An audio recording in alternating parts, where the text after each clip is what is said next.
Assalamualaikum warahmatullahi wabarakatuh. Innal hamdalillah nahmaduhu wa nasta'inuhu wa nastaghfiruh wa na'udzu billahi min shururi anfusina wa min sayyiati a'malina. Man yahdihillahu fala mudilla lahu wa may yudlil fala hadiya lahu. Asyhadu an la ilaha illallah wahdahu la syarika lah wa asyhadu anna Muhammadan abduhu wa rasuluh, amma ba'd. Ma'asyiral muslimin, para jamaah hadirin yang dirahmati Allah Subhanahu wa taala.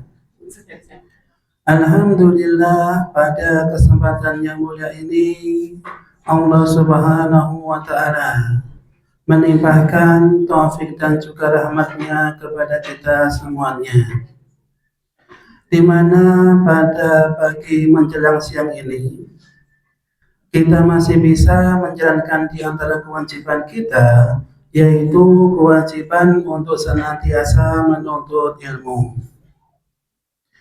Kemudian salawat dan salam senantiasa tercurahkan kepada junjungan Nabi kita, Nabi Muhammad sallallahu alaihi wasallam, beserta keluarganya, sahabat-sahabatnya, dan juga orang yang senantiasa meniti jalannya. Ma'asyiral muslimin yang dirahmati Allah Subhanahu wa taala. Insyaallah pada kesempatan yang mulia ini kita melanjutkan pembahasan dari materi bulan yang kemarin yang berkaitan dengan masalah hibah ataupun hadiah. Dan kita perlu mempelajari bagaimana adab-adab seseorang ketika memberikan hibah ataupun hadiah kepada orang lain, terutama kepada anak-anaknya. Tujuannya adalah agar anak ketika mendapatkan hibah dari orang tua, anak ridho dan tidak menimbulkan sengketa di antara anak. Kita sedikit mengulangi materi yang lalu yang berkaitan dengan hibah. Jadi hibah maknanya adalah pemberian seseorang kepada orang lain secara sukarela dan si pemberi masih dalam kondisi hidup. Ya, hibah maknanya pemberian dari seseorang kepada orang lain secara sukarela dalam kondisi yang memberikan hibah masih hidup. Contohnya begini ibu-ibu, kalau saya memiliki satu botol air minum, saya berikan kepada panjenengan dengan kesepakatan panjenengan harus mengembalikan kepada saya suatu saat. Ini namanya apa? Pinjaman atau utang. Tapi jika saya memberikan panjenengan satu botol air minum dengan kesepakatan panjenengan memberikan sejumlah uang kepada saya, namanya apa? Jual beli. Tapi jika saya memberikan panjenengan satu botol air minum dengan sukarela tanpa ada imbalan, namanya apa di sini? Hibah atau hadiah.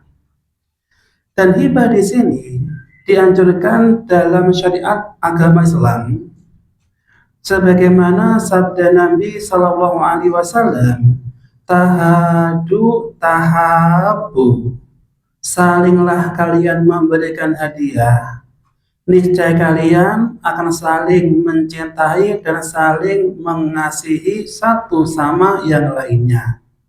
Contohnya ibu-ibu, panjenengan sekarang flashback ketika masih bujang. Sudah berapa tahun kira-kira ibu-ibu? Lupa nggih. Lama nggih. Kira-kira wonten boten 20 tahun ketika bujang. Oh lebih. Nggih. Masya Allah. Nggih. Nggih. Jenengan flashback ketika masih bujang. Ketika calon suami panjenengan mau meminang panjenengan, dia datang ke rumah panjenengan dan bertemu dengan orang tua panjenengan. Panjenengan dulu ingat-ingat ketika calon suami panjenengan sowan ke rumah panjenengan bawa sesuatu atau enggak bawa apa-apa? Leres. Pasti bawa sesuatu minimal apa ibu-ibu? Martabak. Nah, leres. Minimal martabak. Dan biasanya dia datang ke rumah orang tua panjenengan ben pinangannya enggak ditolak, dan biar pinangan diterima biasanya memberikan kepada orang tua panjenengan sesuatu yang berharga. Contohnya enggak botol apa? Mobil mungkin Alphard. Nggih, mesti diterima atau mesti ditolak ibu-ibu? Nggih, leres, mesti diterima. Sehingga jika calon menantunya datang bawa oleh-oleh, maka orang tua si perempuan bakal batin, oh iya, calon menantuku loman, seneng ngkai wong tuane dan seneng ngkai calon mertuane, pasti akan dia terima. Dan ini hikmah diantara memberikan hibah ataupun memberikan hadiah. Dan suami ibu-ibu ketika dia memberikan hadiah atau hibah, diutamakan diberikan kepada keluarganya. Contohnya ibu-ibu nggih, panjenengan dulu kalau masih awal-awal nikah sama suami, cintanya banget atau biasa saja? Loh, kalau dulu ibu-ibu banget ya kan, banget. Dulu seakan-akan dunia itu hanya milik berdua. Nah, tapi jika sekarang usia pernikahannya sudah puluhan tahun, cintanya sekarang biasa mawon atau sama juga sangat banget cinta? Enggak. Biasanya kadar cintanya itu menurun menjadi biasa. Nah itu.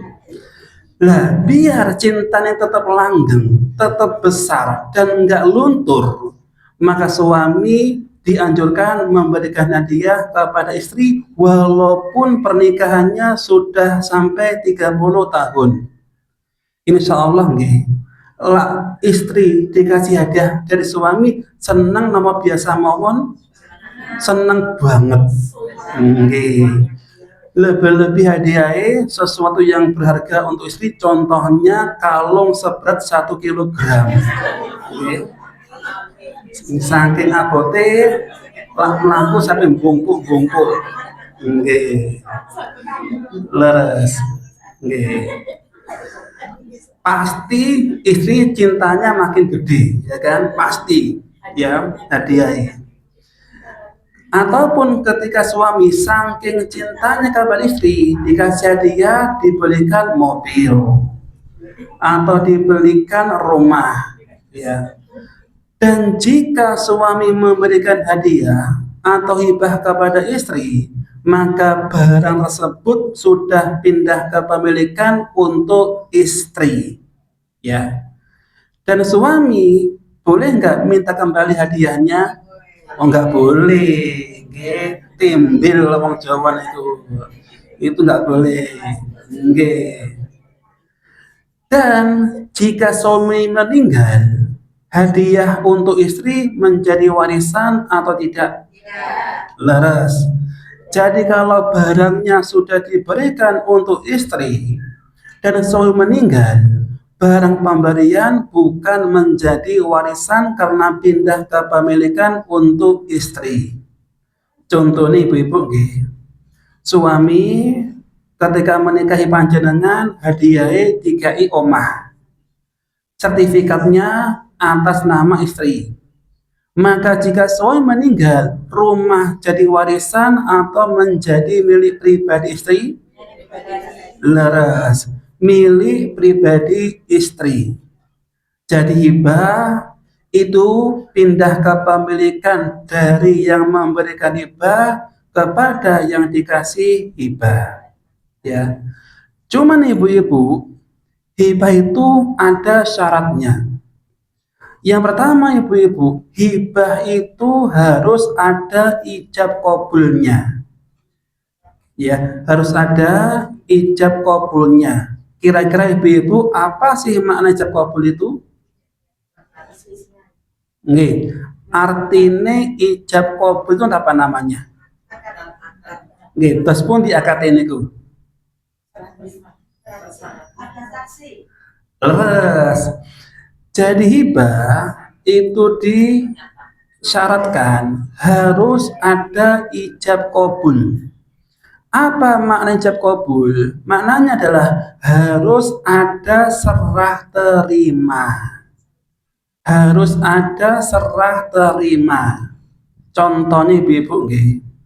Suami mengatakan, terus pun dia manggil panjenengan. Zaujati, sayangku, cintaku atau bebekku? Nggih. Terus pun di suami panjenengan kalau manggil panjenengan, bebek. Nggih pun. Contohnya suami panjenengan saking cinta kepada panjenengan, Beb, aku cinta banget kepada kamu.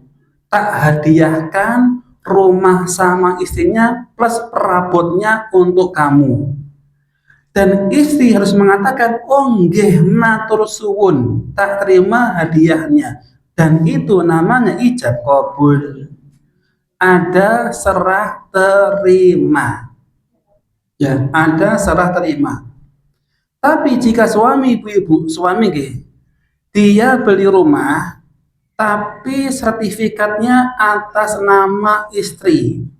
Kira-kira ini termasuk hibah atau bukan? Leres. Kalau suami beli rumah dan sertifikatnya dinamakan istri, itu belum tentu hibah. Tergantung niatannya suami. Jika suami niatannya adalah untuk titip nama saja, ya hanya titip nama saja. Kira-kira ada nggak ibu-ibu seperti itu? Ada. Tujuannya apa? Kok titip nama? Leres ben pena ketika majeki. Ben pena.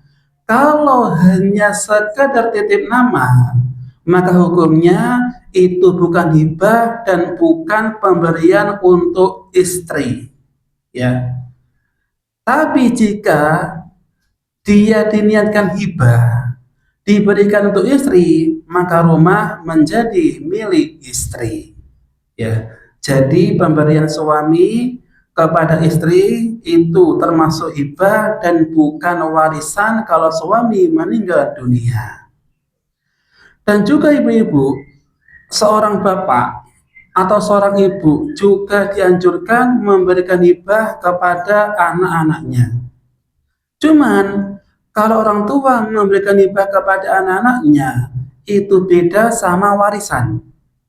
Kalau warisan antar anak laki sama perempuan jatahnya sama atau beda? Beda. Jadi kalau warisan jatahnya berbeda. Tapi kalau hibah ibu-ibu dianjurkan jatahnya harus sama rata. Harus sama rata.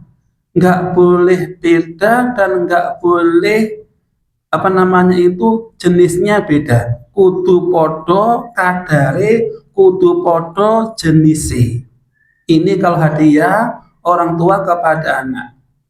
Contohnya ibu-ibu, kalau orang tua punya 3 anak, orang tua ngasih hadiah anak pertama berupa rumah, nilainya 1 miliar, anak kedua, anak ketiga harus sama 1 miliar, nggak boleh beda.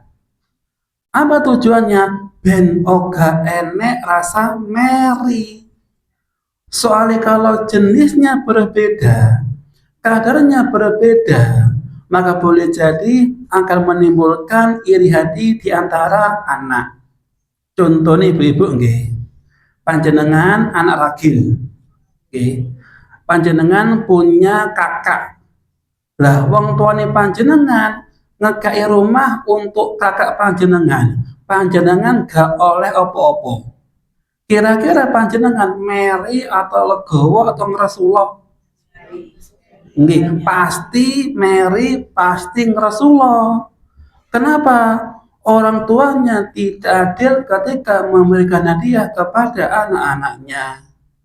Sehingga ibu-ibu, sebagaimana tradisi orang-orang masyarakat, biasanya nggih, omah bakal diwenehne kepada siapa? Ayo biasanya masyarakat kepada leres anak ragil. Nggih, anak ragil. Kira-kira ibu-ibu, kalau rumah diberikan untuk anak ragil, mas-masnya, mbak-mbaknya nggak dapat rumah. Kira-kira antar anggota keluarga bisa menimbulkan iri hati atau mereka semuanya legowo? Leres iri hati. Sehingga kalau masalah hibah, masalah hadiah orang tua kepada anak itu harus sama rata, nggak boleh berbeda. Ini sebagaimana ada suatu kisah dari seorang sahabat yang bernama Nu'man bin Bashir. Jadi Bashir punya anak namanya Nu'man. Dan Bashir memiliki anak-anak yang banyak. Dan Bashir inisiatif ngasih hadiah kepada salah satu anak dan anak-anak yang lainnya nggak dapat hadiah. Maka anak yang lainnya protes, datang mengadu kepada Nabi SAW tentang kondisi bapaknya. Ketika nggak adil ngasih hadiah, anak barep dikai hadiah, anak yang lainnya nggak dapat apa-apa. Maka Nabi ketika tahu kisahnya Bashir, Nabi mengatakan kepada Bashir, wahai Bashir, apakah engkau memberikan hadiah kepada salah satu anakmu dan anak-anak yang lainnya nggak dapat? Dikatakan, iya ya Rasulullah. Maka Nabi mengatakan, i'dilu baina auladikum. Berlakulah adil terhadap anak-anak kalian. Sehingga kalau orang tua ngasih hadiah kepada anak pertama berupa rumah, harga 1 miliar, anak kedua, anak ketiga, anak keempat, anak kelima harus sama dikasih hadiah yang sama, rumah harganya 1 miliar. Tapi ibu-ibu, kalau wis kadung, ya wis kadung, wong tuane wis kadung ngekei hadiah kepada anak satu, anak yang kedua, yang ketiga nggak dapat hadiah. Bagaimana solusinya ibu-ibu? Nah, gini ibu solusinya. Kalau orang tua punya 3 anak, anak pertama sudah dikasih rumah, iki rumah tak kayak ini kepadamu. Dan anak pertama sudah terima, dan anak kedua ketiga nggak dapat rumah, maka hukumnya kalau orang tuanya mampu, sugih dan banyak uang, dia harus memberikan anak kedua, anak ketiga rumah yang sama dan nilainya juga sama. Ini baru adil, ya baru adil. Tapi jika orang tua sing dikaini omah kepada anak pertama satu-satunya ibu-ibu, wes gak duwe bondo, rumah hanya satu-satunya, wes dikaini anak pertama, anak kedua, ketiga gak ada rumah, maka bagaimana solusinya? Lah, solusinya wes kadung, wong tua boleh jaluk lagi hadiahnya, boleh narik lagi hadiahnya, itu boleh, ya itu boleh. Cuman bagi orang Jawa, kalau orang narik lagi hadiahnya nanti akan bisa apa? Timbilen. Oke. Dan itu nggak sesuai dengan syariat. Kalau orang tua ngasih hadiah kepada anak, oleh wong tuane jaluk kembali hadiahnya, itu boleh. Apa alasannya boleh ibu-ibu?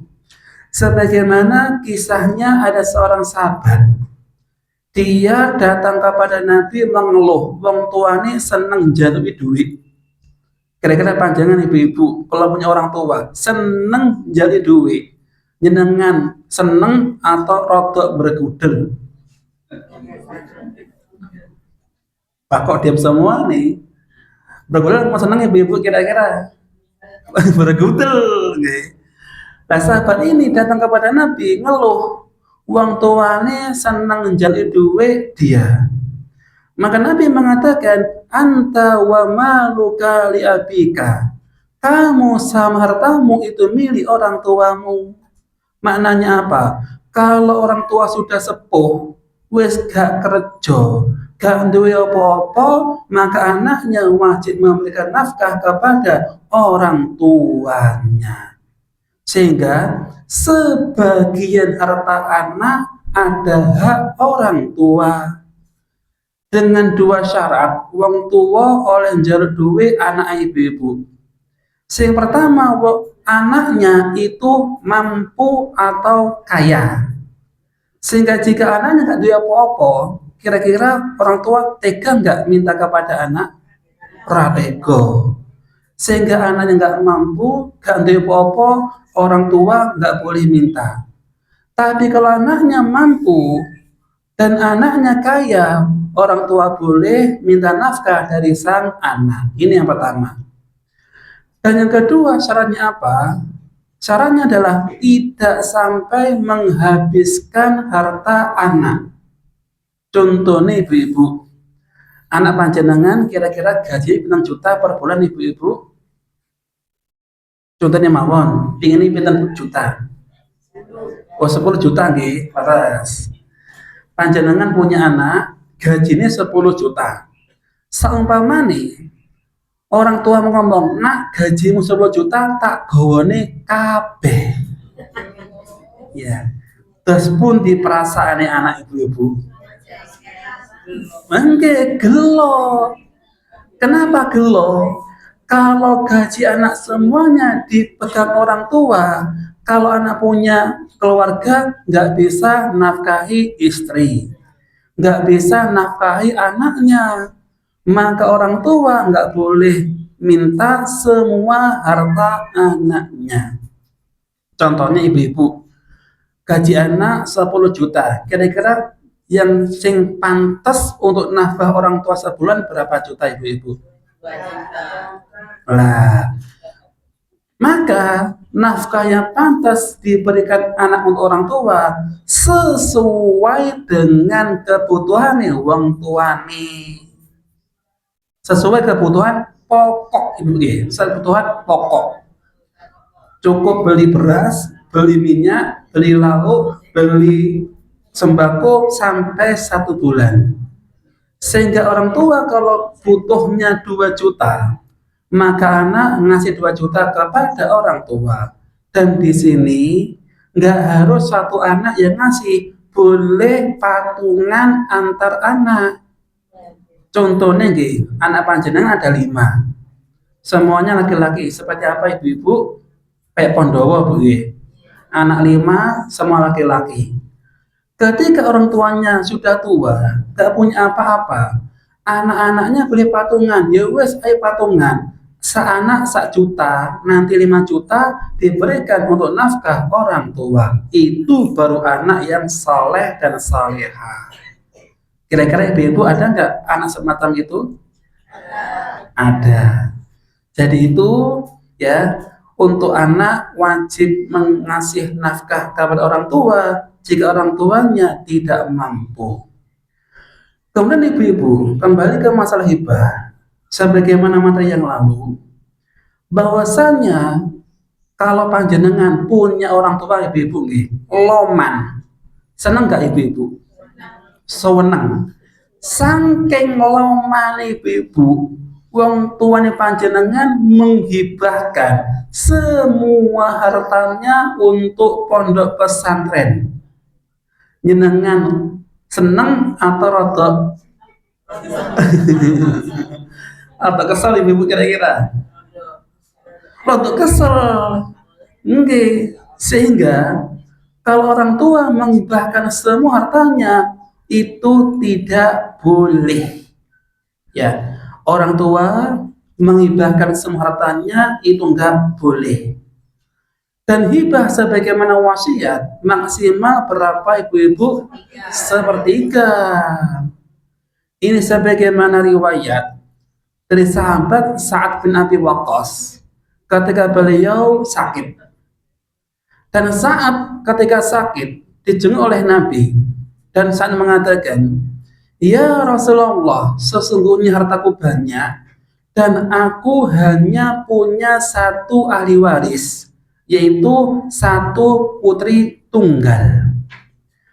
Maka saat mengatakan, "Ya Rasulullah, bolehkah aku sedekahkan 2/3 hartaku untuk orang lain?" Nabi mengatakan, "Enggak boleh." Kalau setengahnya enggak boleh. Kalau sepertiganya baru itu boleh. Sehingga kalau panjenengan punya harta, jangan dihibahkan semuanya untuk orang lain, walaupun untuk anak-anak panjenengan. Itu enggak boleh. Karena maksimal hanya sepertiga saja. Ya, hanya sepertiga saja. Jadi enggak boleh menghibahkan semua harta untuk anak-anak panjenengan. Sehingga ibu-ibu, kalau panjenengan wis kadung, wis kadung, rumah atas nama anak, mobil atas nama anak, tanah atas nama anak. Kira-kira ada nggak seperti itu? Ada mboten? Nah, ada. Nah, kalau bisa ibu-ibu, itu bisa panjenengan batalkan. Ya, bisa panjenengan batalkan karena nggak sesuai dengan syariat. Ya, ini yang pertama, ibu nggak boleh. Dan yang kedua, kenapa nggak boleh? Untuk bekal akhirat. Ya, untuk bekal akhirat. Contohnya ibu-ibu, panjenengan punya harta berapa miliar ya nak? Bayang nih Pak Maman Bu, apa? Nggih, 10 miliar. Saumpamanya panjenengan menghibahkan harta 10 miliar semuanya untuk anak. Ya, untuk anak. Kira-kira ibu-ibu, apakah ada jaminan anak bakal mendoakan panjenengan ketika meninggal? Enggak ada. Dan apakah ada jaminan anak mesti berbakti kepada orang tua? Enggak ada jaminan. Sehingga jika kita menghibahkan semua harta untuk anak dan enggak ada jaminan anak bakal berbakti dan enggak ada jaminan anak bakal mendoakan orang tua, kalau bisa jangan semuanya dihibahkan. Kenapa ibu bu? Kalau bisa panjenengan sisihkan sebagiannya untuk bekal akhirat. Ya, panjenengan sisihkan untuk sedekah. Karena nanti kalau kita meninggal, yang menemani kita kira-kira anak-anak kita atau amal kebaikan kita? Amal kebaikan kita.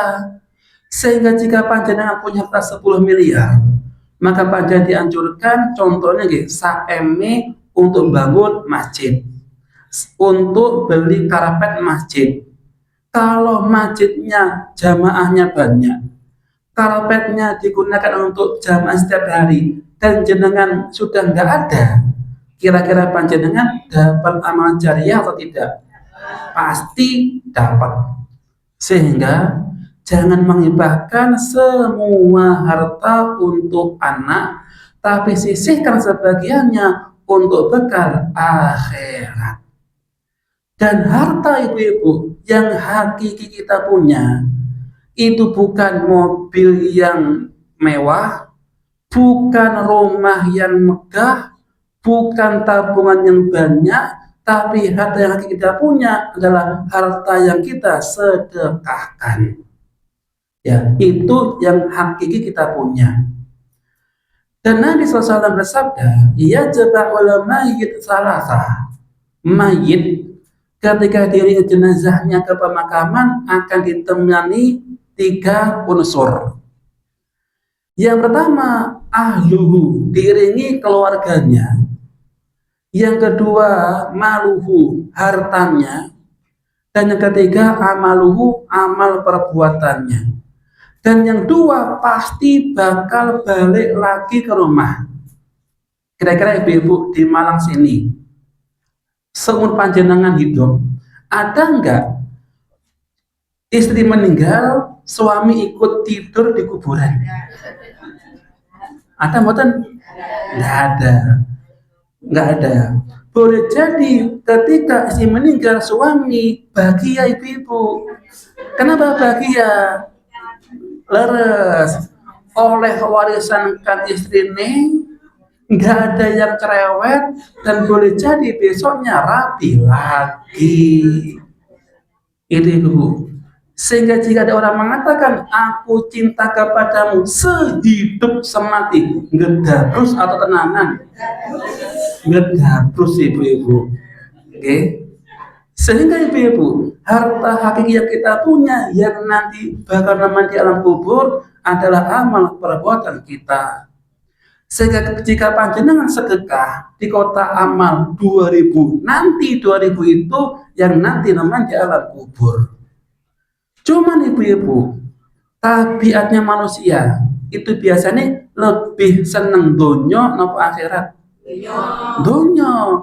Contohnya ibu-ibu, panjenengan kalau belanja di mall nggih. Nggih mboten? Kadang-kadang kita nggih. Nggih. Kadang-kadang jenengan ibu-ibu kalau belanja di mall nggawa duit 100.000 itu dikit atau banyak? Dikit. Hanya cukup untuk apa ibu-ibu? Beli makanan. Belum bajunya, belum beli tasnya, belum beli HP-nya, belum beli yang lainnya. Hanya untuk makan sedikit. Leres? Tapi kalau panjenengan sedekah, masukkan kotak infak 100.000, akeh awak titik. Akeh itu ibu-ibu. Tandanya apa? Hati manusia lebih cinta dunia daripada akhirat. Padahal harta yang kita punya nanti yang bakal nama di akhirat adalah yang kita sedekahkan. Adapun rumah, mobil, tabungan, semuanya bakal pindah kepemilikan kepada siapa? Leres kepada ahli waris. Sehingga kalau orang tua sudah nggak ada, harta menjadi milik anak dan juga milik istri, dan menjadi milik ahli waris. Sehingga ibu-ibu, kalau panjenengan punya harta yang banyak, kalau bisa jangan diatasnamakan dan jangan akan dihibahkan semuanya untuk anak-anak panjenengan. Ini yang kedua ibu-ibu alasannya. Yang pertama tadi apa ibu-ibu? Kenapa kita nggak boleh menghibahkan semua harta untuk anak? Yang pertama gara-gara bangke itu bu, karena ada larangan dari syariat. Yang kedua sebagai apa ibu-ibu? Bekal akhirat. Okay. Dan yang ketiga ibu-ibu untuk bekal masa tua. Ya, untuk bekal masa tua. Contohnya ibu-ibu, kalau ada orang tua menghibahkan semua hartanya untuk anak, wong tuane wis gak duwe apa-apa. Dan kalau wong tuane gak duwe apa-apa, kalau sakit dan butuh biaya rumah sakit, biasanya bagaimana solusi orang tua? Hartanya sudah habis untuk anak, wong tuane sakit, butuh biaya rumah sakit, biasanya wong tua bagaimana solusinya? Biasanya apa biasanya? Kalau minta kepada anak kira-kira sungkan bianget atau biasa saja? Sungkan bianget. Sehingga kalau bisa, kalau banyak punya harta, disisihkan untuk bekal di masa tua. Kenapa ibu-ibu? Nggak semua orang meninggal ujuk-ujuk. Boleh jadi orang meninggal dengan perantara sakit dan butuh biaya rumah sakit. Panjenengan ibu-ibu milih si pundi, meninggal ujuk-ujuk atau dengan perantara sakit? Pilih si pundi ibu-ibu? Enggak berat. Nah itu jawabannya atas kersane Gusti Allah. Itu ibu-ibu. Oke. Nah biasanya orang tua nih kalau sakit harta sudah dibahkan sama untuk anak. Minta bantuan anak itu sungkan biang. Maka yang kedua apa solusinya ibu-ibu? Ngutang. Terus ngutang. Dan kalau ngutang biasanya kepada anak atau kepada orang lain? Orang lain. Kok delala wong tuane sakit ngutang kepada orang lain? Kok delala habis ngutang wong tuane meninggal? Ya, kira-kira wong tuane kalau meninggal ada nggak jaminan anak mesti nyaur utangnya wong tua? Nggak ada jaminan, nggak ada jaminan. Karena nggak semua anak itu baik dan nggak semua anak itu soleh. Bahkan pernah ada berita viral ibu-ibu di daerah Magelang, Jawa Tengah, ada seseorang ngutangi temannya, dan temannya punya istri, punya anak. Dan qadarullah habis diutangi, temannya meninggal dunia. Maka temannya nagih kepada istrinya, Mbak, ini suami panjenengan punya utang kepada saya sebanyak sekian juta.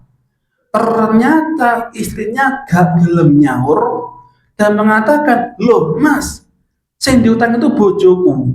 Bojoku wis mati ning kuburan sampai tagih ning kuburan. Itu bu, justru nagihnya ke kuburan dan bojo nggak mau nyaur utang.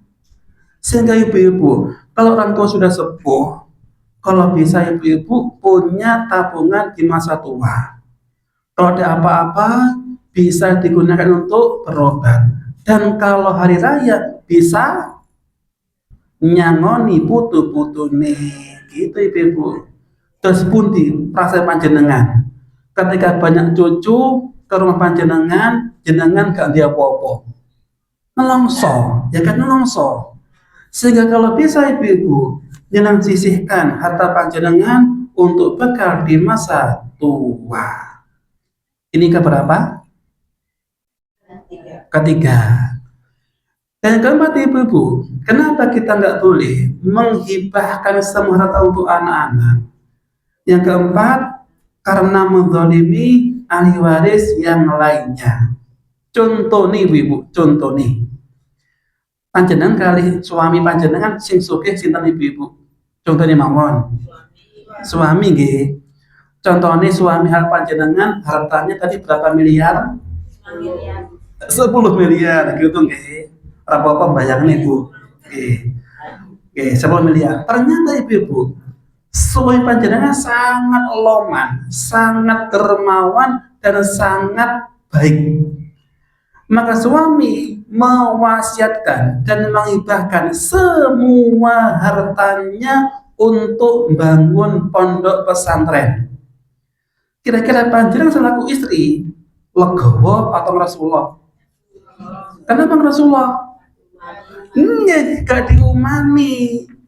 Dan jika suami meninggal, panjenengan dapat gak warisan? Ora oleh gara-gara bodoh suami wis entek. Sehingga secara tidak sadar suami mendolimi istri atau tidak? Zalim.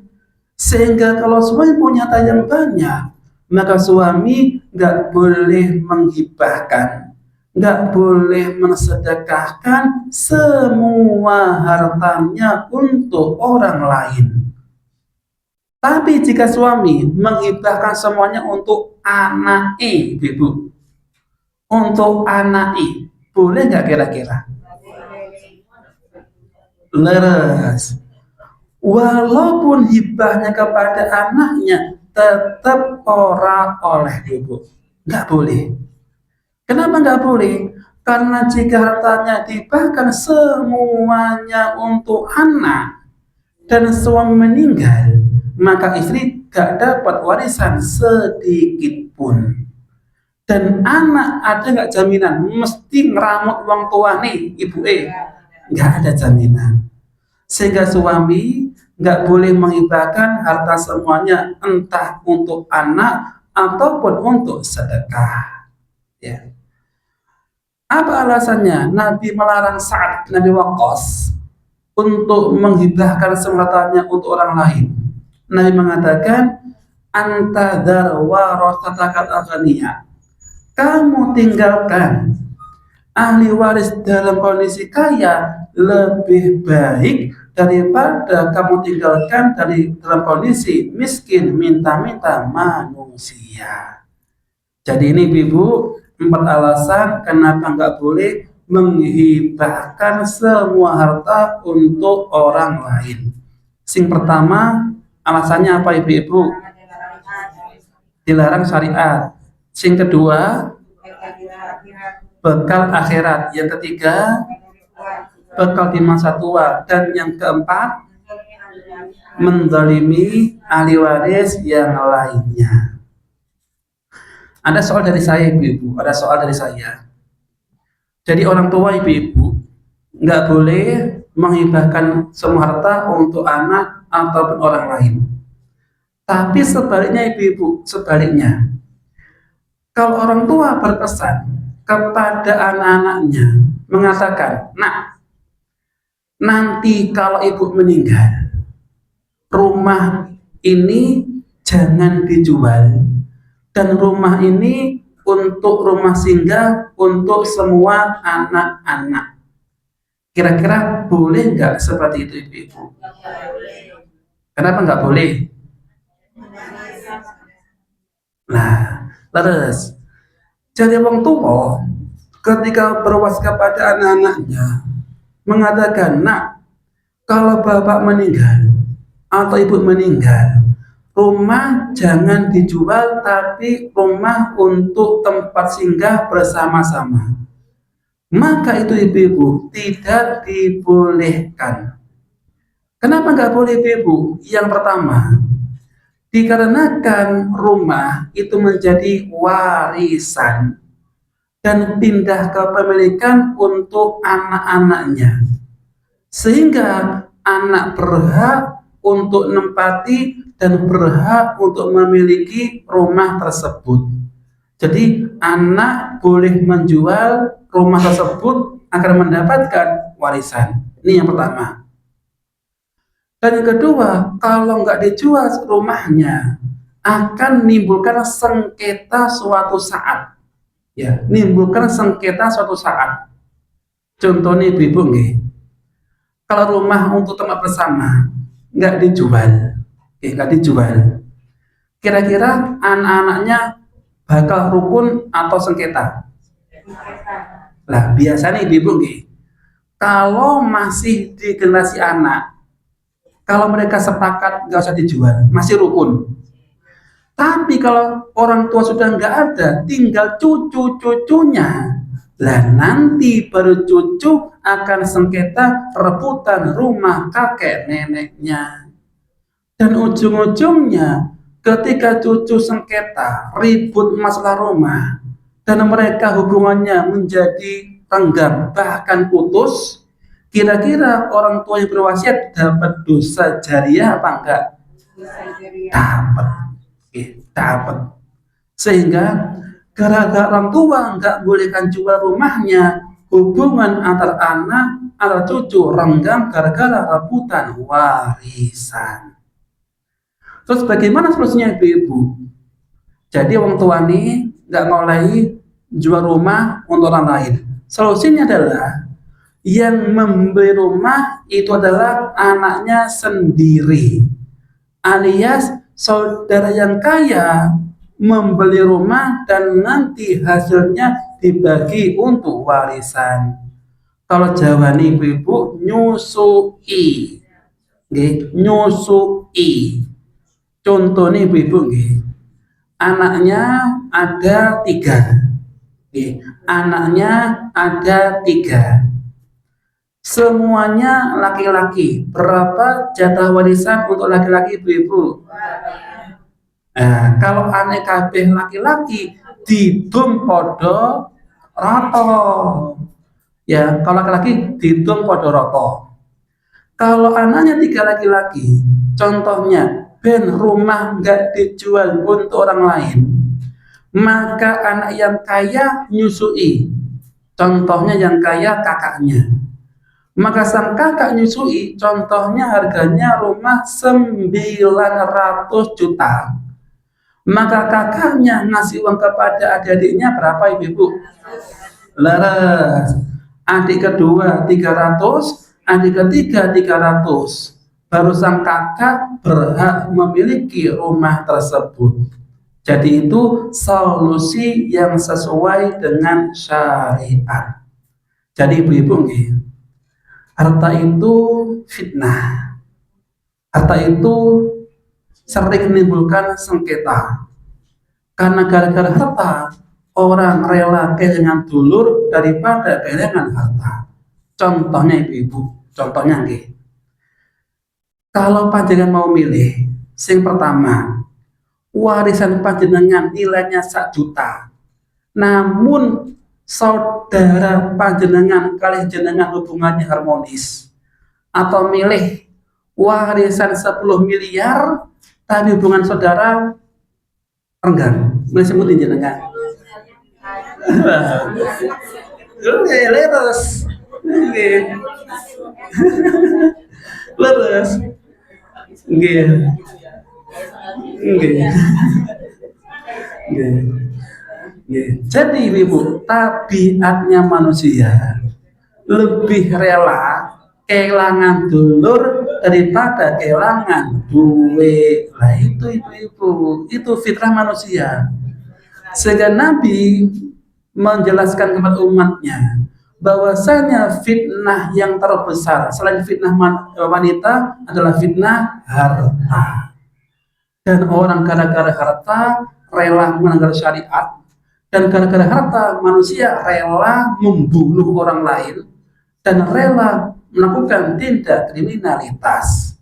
Jadi orang tua kalau masalah harta harus bijak ketika memberikan harta kepada anak-anaknya.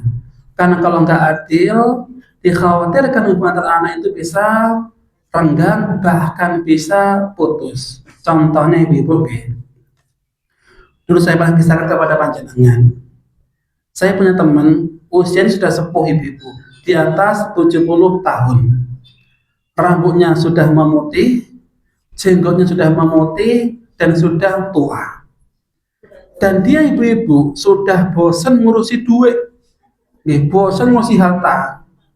Maka orang tua punya niatan ingin menghibahkan hartanya kepada anak-anaknya. Lah si orang ini punya 2 anak ibu-ibu, laki-laki semuanya. Masih sing barep dikai hibah mobil kreditan plus cicilannya. Ya. Mobil kreditan plus cicilannya kon bayari anaknya. Anak kedua, karena saya kepada anak kedua dikai omah sak pekarangane. Panjenengan milih sing pundi ibu-ibu? Kenapa milih rumah ibu-ibu?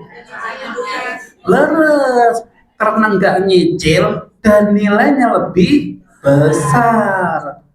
Mobil kreditan kira-kira berapa harganya ibu-ibu? 200 nih, bisa 200. Tapi kalau rumah sama tanah bisa 1 miliar lebih. Gara-gara orang tuanya gak adil, ngasih hibah kepada anak-anaknya, anak sing barep gak terima. Walah pak, aku nolak hadiah panjenengan, dan dia minggat ibu-ibu.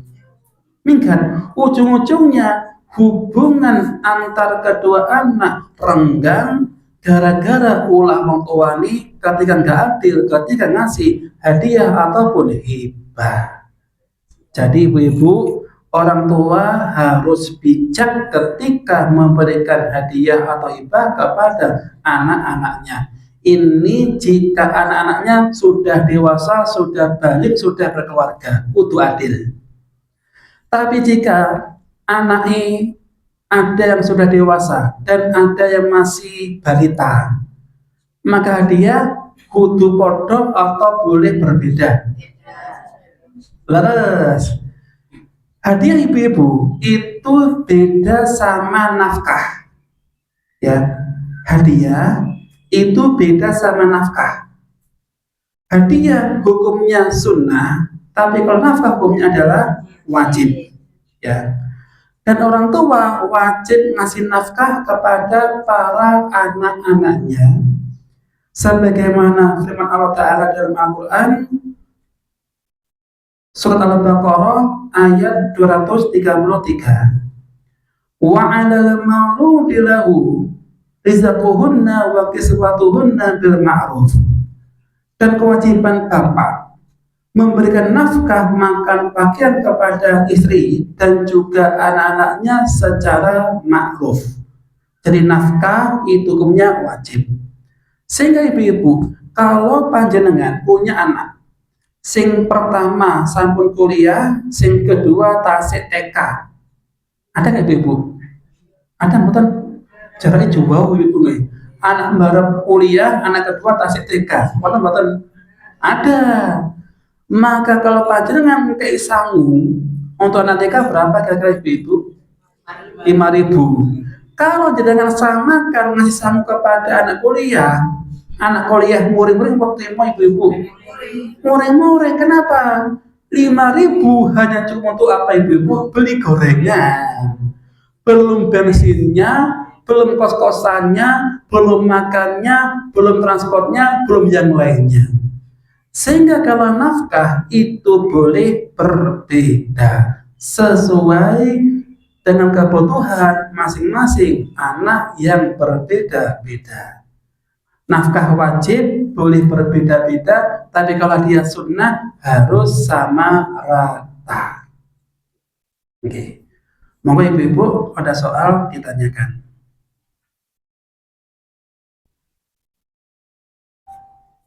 Oke. Kalau misalnya seorang ayah bahkan cuma kata-kata ini buat kamu, itu harus diterima secara langsung apa gimana? Oh, terus, oke. Jadi orang tua kalau menghibahkan sesuatu kepada anaknya, kalau hibahnya ingin sah ya, anak harus menerima di waktu itu juga.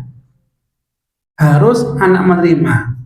Selama orang tua masih ada, hukumnya baru sah hibahnya. Tapi jika orang tua ngasihkan hibah kepada anaknya, nak, ini bapak punya motor, wes gak kanggo, tak berikan kepadamu. Kalau anak diam saja, sah mboten? Terus orang tua punya motor nganggur, dihibahkan kepada anak, ternyata anak yang menengahi, sah mboten? Maka hukumnya enggak sah. Kenapa enggak sah? Hibah syaratnya harus ijab kabul, harus ada serah terimanya. Sehingga kalau bapak hanya ngasih kepada anak enggak menerimanya, hibah tidak sah. Atau orang tua sekedar niatan tok. Contoh begini, nanti bapak ingin banget ngasihkan rumah kepadamu. Kalau hanya niatan tok, belum ada ijab kabul, maka hibahnya sah mboten? Tidak sah. Jadi hibah harus ada serah terima. Sebagaimana suatu riwayat dari sahabat Abu Bakar As-Siddiq radhiyallahu anhu. Beliau ketika sakit pernah mengatakan kepada anak beliau, siapa anak beliau ibu? Anak Abu Bakar As-Siddiq. Loh, kok gak tahu?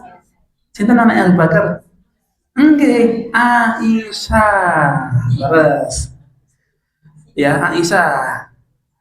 Jadi Abu Bakar ketika sakit pernah ngomong kepada Aisyah, wahai Aisyah, dulu bapak ada niatan ngasih kebun kepadamu. Gara-gara kamu nggak menerimanya, maka kalau bapak meninggal, kebun ini menjadi warisan. Jadi hibah harus disyaratkan ada ijab kabul. Dan orang tua kalau ngasih hibah kepada anak-anaknya harus ada saksi. Kudu enak saksinya. Contohnya begini ibu-ibu. Ada orang tua punya anak 3. Kemudian ketika orang tua nggak ada, anak pertama ngeklaim omah iki wis dikekne kepadaku, tapi gak enak saksi. Anak kedua gak roh, anak ketiga gak roh, kira-kira ibu-ibu hibahnya sah apa enggak? Nah, kalau nggak ada saksi, dikhawatirkan anak pertama itu ngapusi. Maka kalau pacar ngasih hibah, kudu enek saksi nih.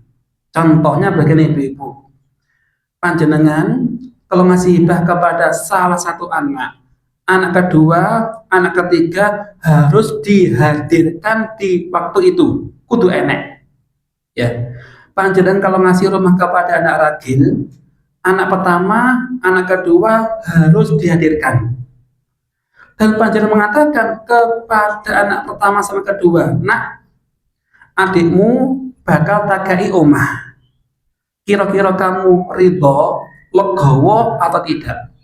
Kalau anak pertama sekedua nggak ridho, nggak legowo, wong tua gak oleh maksa rumah kudu dikene anak ragil, nggak boleh. Kenapa nggak boleh? Dikhawatirkan nanti antar anak akan timbul sengketa dan perselisihan ketika orang tua sudah nggak ada. Tapi jika anak pertama kedua ridho, contohnya begini, anak pertama sudah dapat kerja bagus, anak kedua juga kerjaannya bagus, anak pertama kedua sudah punya rumah, anak ragil gak duwe rumah. Wong tua kalau ngasih rumah kepada anak ragil kudu njaluk ridhone anak pertama sekedua, mengatakan, nah, kamu sudah punya rumah, wes tak kuliah nih, wes punya pekerjaan yang bagus. Saumpaman adikmu sing gak kuliah, gak ndek apa-apa, tak kayak omah, ridho enggak? Kalau kakaknya ridho, hukumnya boleh dan sah. Gitu ibu-ibu. Akan hibah tidak menimbulkan sengketa, kudu anak-anak dihadirkan semuanya. Jangan ngasih hibah kepada salah satu anak secara diam-diam. Kan kalau diam-diam, anak yang lainnya dikhawatirkan akan suudzon dan akan menimbulkan sengketa dengan anak yang dikasih hibah. Itu caranya. Kira-kira ibu-ibu ada nggak yang ngasih hibah kepada anaknya? Mboten? Ada nggih? Adil sama rata atau beda-beda? Lah, sing beda itu ibu ya sing beda. Hati-hati.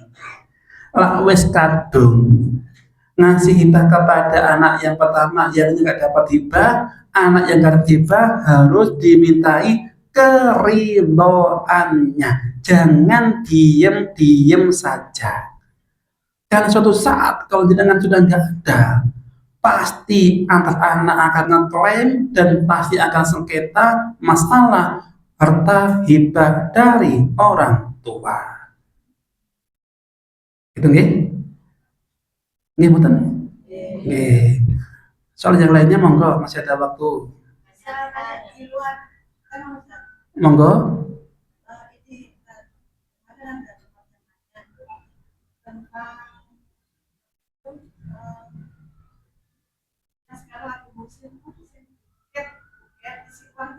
Buket. Oh nggih, dihadiahkan gitu nggih. Si A minta tolong ke si B dengan memberikan uang untuk dijadikan buket. Terus setelah itu dibayar jasanya, itu apa boleh? Jasa atau membuat? Jasa membuatnya. Rangkainya gitu nggih. Nggih. Kalau hanya sekedar jasa nggih. Contohnya begini. Saya ingin ngasih hadiah kepada anak saya. Gara-gara saya sibuk, nggak sempat bungkus kado gitu nggih. Saya minta bantuan panjenengan, ini ada uang, tolong panjenengan bikin kado untuk anak saya gitu nggih. Kalau akadnya jasa, maka hukumnya boleh. Kalau jasa hukumnya boleh. Itu insyaallah. Nggih, kalau jasa itu boleh. Dalam leres uangnya dari saya gitu nggih. Tolong buatkan kado, contohnya nggih, kadonya mungkin berupa bunga atau berupa mungkin mainan. Nanti ketika sudah dikado, jangan lupa saya ngasih uang 1 juta taruh di dalam kado gitu nggih. Boleh itu Bu? Boleh. Nggih. Nggih, sami-sami. Nggih, monggo.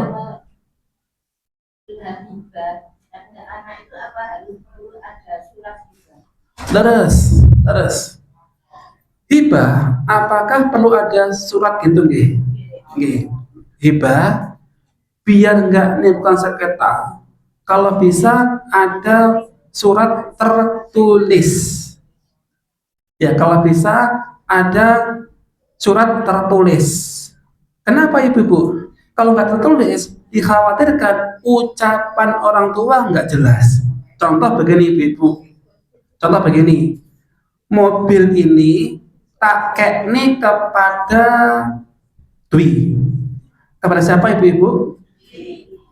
Kepada siapa? Maksud saya bukan Dwi tapi Dewi Ibu. Enggak, Dewi. Ya, Dewi. Oke, sehingga kalau hibah dengan lisan kira-kira bisa salah persepsi atau tidak? Bisa. Maka perlu dikuatkan dengan tulisan, gitu Ibu, dikuatkan. Biar nanti anggota ahli waris atau anak-anaknya nggak sengketa kepada siapa hibah diberikan. Dan boleh juga Ibu-ibu dikuatkan melalui notaris. Itu boleh. Ya, notaris. Itu boleh.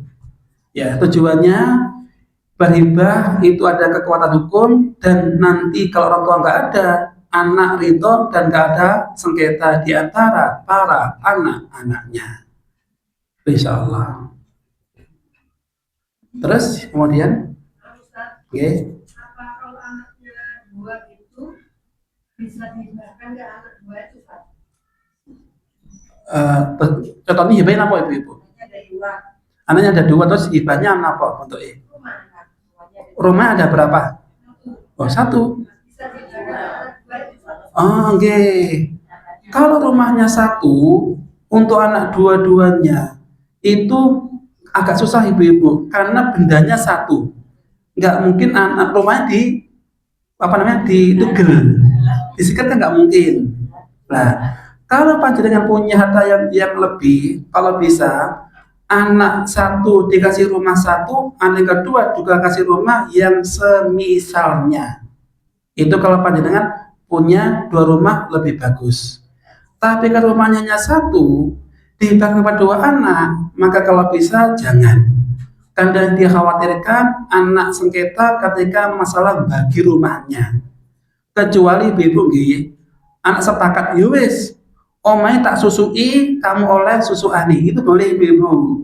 Itu boleh. Kalau ada yang nyusui dan ada yang mau disusui. Tapi kalau dua-duanya nggak mau disusui, nggak mau dijual, boleh jadi gara-gara rumah mereka rebutan. Nah itu. Dan kalau rumahnya 1, kalau dihibahkan susah baginya. Itu Ibu. Sehingga kalau bisa, kalau hibah rumah kepada anak, bendanya 2 agar mudah untuk dibagi. Ini sampun kadung apa dari ibu-ibu? Kadung mboten niku Bu? Mas kadung? Oh belum nggih, oh belum. Nggih rencana. Jadi kalau belum terjadi, belum kadung, kalau bisa ditunda dulu dan dibatalkan dulu hibahnya. Ben anak gak rebutan masalah pembagian hibah berupa rumah. Itu insya Allah Bu nggih. Nggih. Ada lagi monggo. Nggih. Nggih.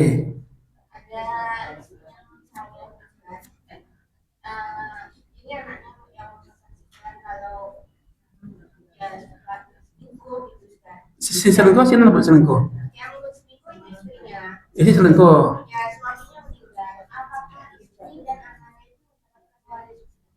Hubungannya cerai atau enggak? Masih ada hubungan suami istri. Sama istri nggih. Karena suaminya itu kerjanya ya mulai dari pagi sampai malam itu besar. Nggih. Jadi setelah meninggal ini baru ketahuan besar. Oh gitu. Nggih. Jadi kalau istri sifatnya nggak bagus, ya istri sifat nggak bagus dan suami meninggal, maka tetap istri dapat warisan dari suami dan juga anak-anaknya dapat. Walaupun istri sifatnya buruk, tetap selama masih jadi istri dapat warisan, dapat. Dan kecuali jika istri sudah dicerai, maka nggak dapat warisan. Dan berapa jatah warisan untuk istri? Berapa ibu? Siapa yang masih ingat? Nggih.